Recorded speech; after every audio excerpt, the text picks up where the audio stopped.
कृष्णं वंदे जगद्गुरुं, कृष्णं वंदे जगद्गुरुं, कृष्णं वंदे जगद्गुरुं। सभी साधक बंधुओं को, आत्मज्योति को साष्टांग प्रणाम। आज भगवद गीता का 12वां अध्याय भक्ति योग। भक्ति योग में अर्जुन के सवालों का प्रश्न जो भी उठता था, परमात्मा उसका निरसन करते थे।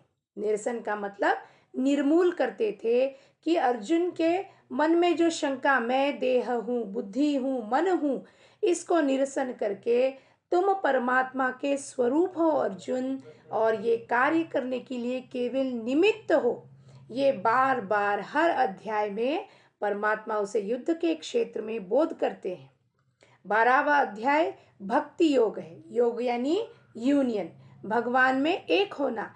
कौन से तरीके हैं 12वें अध्याय में? भगवान का स्वरूप क्या है, निर्गुण स्वरूप क्या है, सगुण स्वरूप क्या है, उसके लक्षण क्या है, फिर किस प्रकार से सगुण और निर्गुण की उपासना करनी चाहिए, फिर भक्त कौन है, भक्त के लक्षण क्या है, भक्त कौन कहलाता है, ये सारे प्रश्नों का जो उत्तर है। हमारे दिमाग में भी ऐसे बहुत सारे प्रश्न उठते रहते हैं, हम भक्त है कि नहीं, हम साधक है कि नहीं।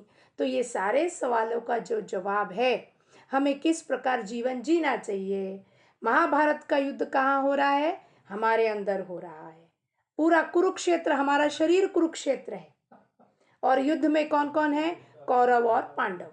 हमारे अंदर की सारी दुष्ट भावनाएं, दुष्ट प्रवृत्ति जो भी है, वो सब कौरव है, और सात्विक गुण जो है वो सब पांडव है। जिसको हम ज्यादा खाद पानी डालेंगे वो उस प्रकार से। मन कौन है? अर्जुन।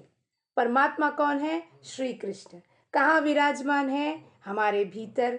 तो उस भीतर वाले परमात्मा को किस प्रकार से समझना है, ये पूरे 18 अध्याय में अर्जुन के प्रश्नों को, यानी हमारे प्रश्नों को उत्तर दिया परमात्मा ने। क्योंकि केवल ये अर्जुन एक का सवाल नहीं है, समस्त ब्रह्मांड में जो भी मन है वो सब अर्जुन ही है। तो हमारे प्रश्नों का जवाब परमात्मा ने 5000 साल पहले, आगे चलकर ऐसे ढेर सारे सवाल तुम्हारे मन में आएंगे, तो उसको निर्मूल करना, उसका विच्छेद करना मेरा काम है, क्योंकि उसी के लिए मैं आया हूँ।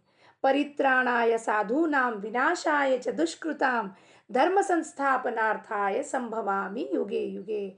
हर युग में धर्म की संस्थापना, धर्म की संस्थापना कहाँ करनी है? अंदर और बाहर, भीतर और बाहर।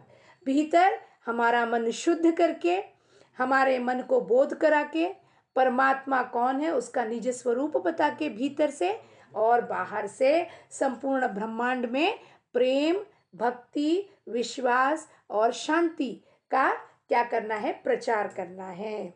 इसके लिए 12वें अध्याय में परमात्मा ने, जब अर्जुन ने सवाल पूछा भक्त कौन है और वो कैसे, किस प्रकार तुम में मन लगाए, तो 12वें अध्याय में 9वें श्लोक में परमात्मा ने अर्जुन के प्रश्नों का उत्तर दिया।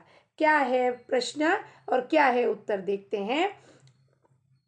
परमात्मा कहते हैं, अथ चित्तं समाधातुं न शक्नोषि मयि स्थिरम् अभ्यासयोगेन ततो मामिच्छाप्तुं धनंजय।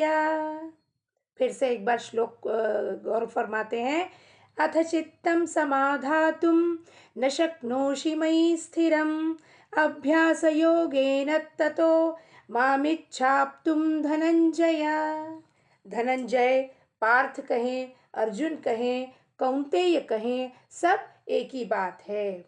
कहते हैं अथा, अथा मतलब तुम, मई। हम एक एक शब्द का, पहले शब्द का अर्थ समझेंगे, फिर पूरा श्लोक का विवरण एक साथ में श्रवण करेंगे।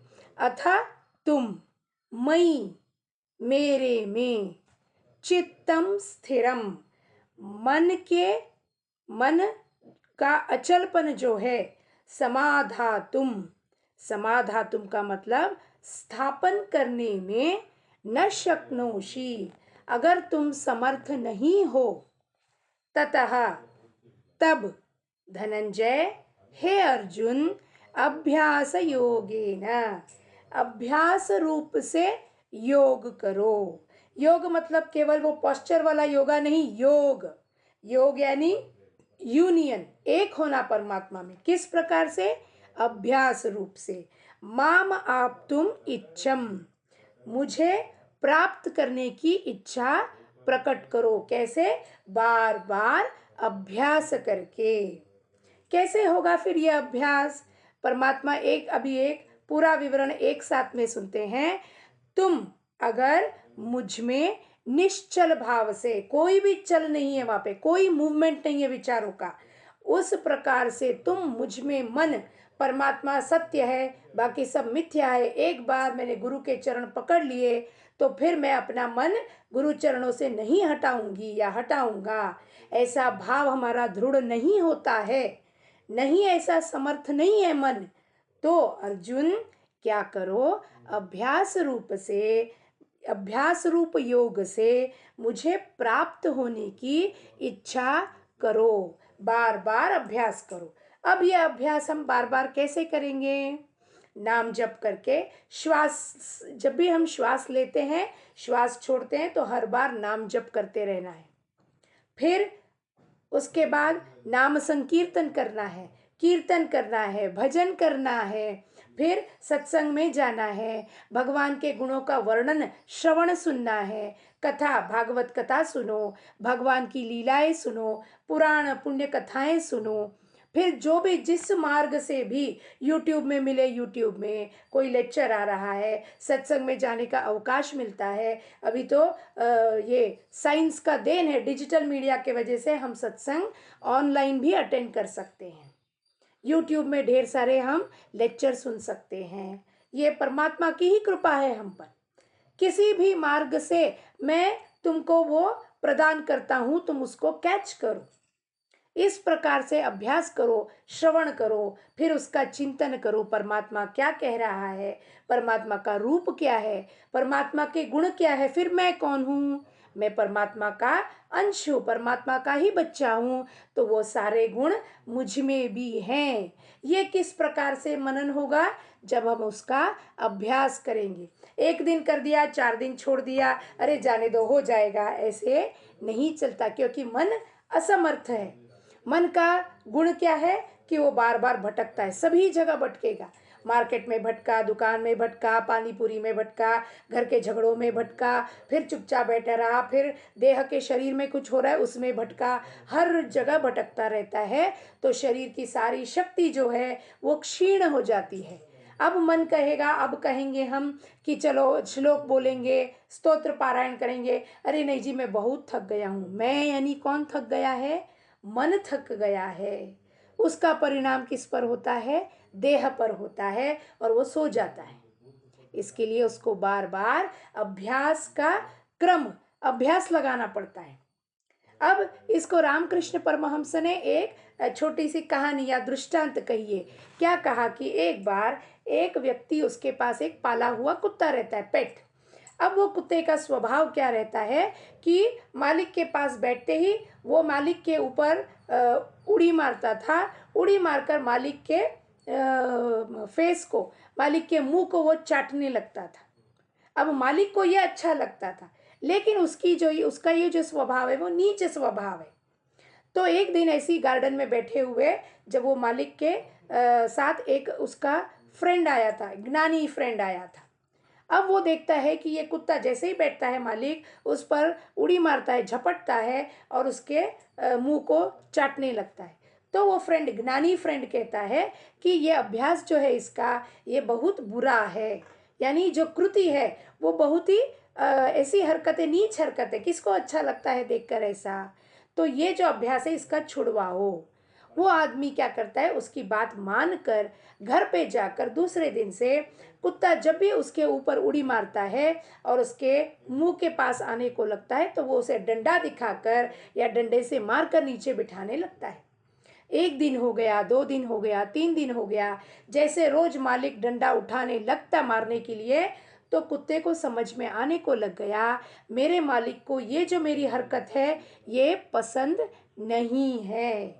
और धीरे धीरे उसकी वो वृत्ति, ये जो नीच वृत्ति है चाटने की, वो उसकी बंद हो जाती है और मन उसका जो है शांत होने लगता है। बार बार उसको मार देने के लिए या तो मार देना पड़ता है या मार देने के लिए डंडा उठाना पड़ता है, ताकि उस डर से वो उस वृत्ति को छोड़ दे। इसी प्रकार से बार बार मन भी संसार के कीचड़ में फंसे हुए रहने में बड़ा आनंद आता है उसको। गाड़ी ले लिया, बंगला ले लिया, साड़ियाँ ले ली, ड्रेस ले लिया, पिज्ज़ा खा लिया, बाहों में दुखने को लग गया, फिर भी मन विषय के इसमें भंवर में फंस कर उसे बड़ा आनंद आ रहा है। तो जिसे वो कहते हैं उसकी वो प्रवृत्ति क्या है, नीच प्रवृत्ति है मन की, कि उसी में घुसा पड़ा रहना चाहता है, झगड़ा करना चाहता है, किसी को गालियाँ देना चाहता है, लेकिन उससे बाहर आने की कोशिश नहीं कर रहा है। अब ये कोशिश कैसे प्राप्त होगी हमको? जब हम बार बार एक ही बात मन को सुनाते रहेंगे, परमात्मा ऐसा है, भक्ति ऐसी है, श्रद्धा ऐसी है, परमात्मा का ध्यान करो, नाम जप करो, लीलाएं सुनो। बार बार हम कृष्ण की कथाएं सुनेंगे, किस प्रकार भागवत में अम्बरीश था, किस प्रकार प्रहलाद था, किस प्रकार ध्रुव की भक्ति थी। इस प्रकार कथा सुनते सुनते फल वाली की भक्ति कैसी थी, पूतना का संहार कैसे किया। सो ये सब सुनते सुनते फिर रामायण में पढ़ो, रामायण में शबरी की भक्ति कैसी थी, खेवट का भक्ति कैसा था। तो अपना भरत किस प्रकार से अपने बड़े भाई का राम का आदर करके, उनका सम्मान करके, पादुका को अपने सिर रखकर पूरे 14 साल उसने राज्य संभाला। ये सब बार बार मन को बताना पड़ता है कि परमात्मा सत्य है और ये जगत में जो भी हम देख रहे हैं दृश्य पदार्थ मिथ्या है, ये टेम्पररी है, इसका नाश होना है।